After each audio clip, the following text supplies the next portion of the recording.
Eto, speaking of mga relationships, are you taken ba right now? I have been happily partnered for the last 10 years. Yes! Wow!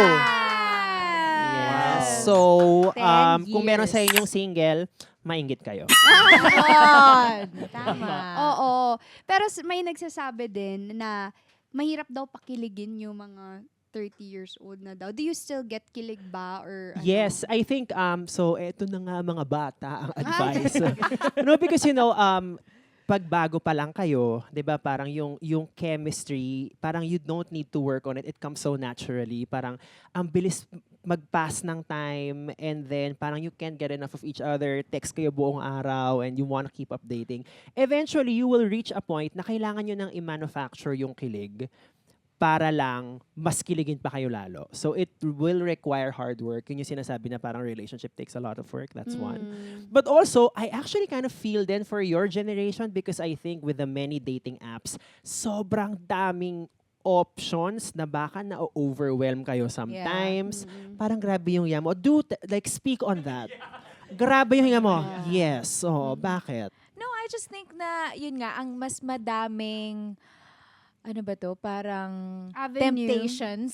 said everywhere. temptations. Not Okay. that I'm tempted, pero alam mo yun, parang ang daming avenues na, yung ang dami mo kasing nakikita and ang dami mong pwedeng points of comparison. Unlike before na ang pwede mo lang naman talagang ma-compare with your own relationship or with your own life are people that you can see, people in Yes. your circle. Pero ngayon, literally, nasa global, na yung Yes. comparison, Yeah. na dahil mo nang pwedeng makita. And most of them are manufactured. Correct. Hindi naman totoong buhay. Pero it's hard to discern that kasi at that moment na you're watching a video or a reel na hindi mo agad may isip na this is an edited version of their relationship or of Correct. their life. Yeah, you bring So, up a great point na social media is parang yun din yung meron siyang unnecessary pressure na binibigay tuloy. Na Yeah. parang that should be the type of relationship I should aspire for. When in fact, every relationship varies, so it's up to you to figure out kung ano yung equation yun ng partner mo to be able to,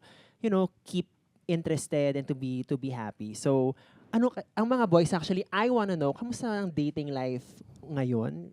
Meron din ba kayong overwhelming feeling of so many options? Do I just window shop? How do I commit? Sobrang so actually, nakaka-pressure kasi parang mas nafi-feed yung, kumbaga, fairy tale ng mga babae na, hala, ganito yung ginawa kay kumare. Bang. Hala, ganito yung, niregaluhan siya ng ganito. Hala, dinala siya sa ganitong lugar. Ganito siya tinatrato ng partner niya. So parang sa amin din mga guys, syempre may halong pressure din na to keep up.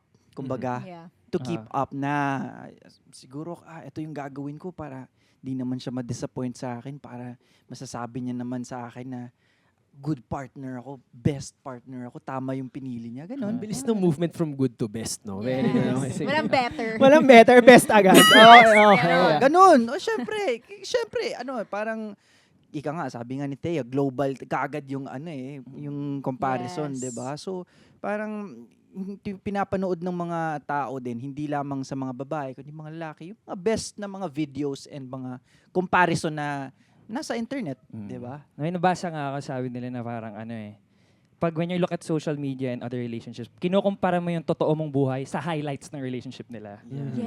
Yes. With matching background music. Yeah. Okay. Yes. Oo nga. Yeah. Pero Reels. pero ako din na in terms of relationship and dating ngayon, kasi ngayon when you're in a relationship, dati parang kayo lang. Ngayon parang kasi sa social media, ang dami na nagkritik ng relationship Totoo. nyo. Kasi nakakita ka na parang if he wanted to, he would. Yung ganyan na mga bagay. So ikaw may mga Parang mga demonyo bumubulong sa Oo. sa inyo. Parang dumadami yung hugot yung mga bagets ha. In fairness, actually.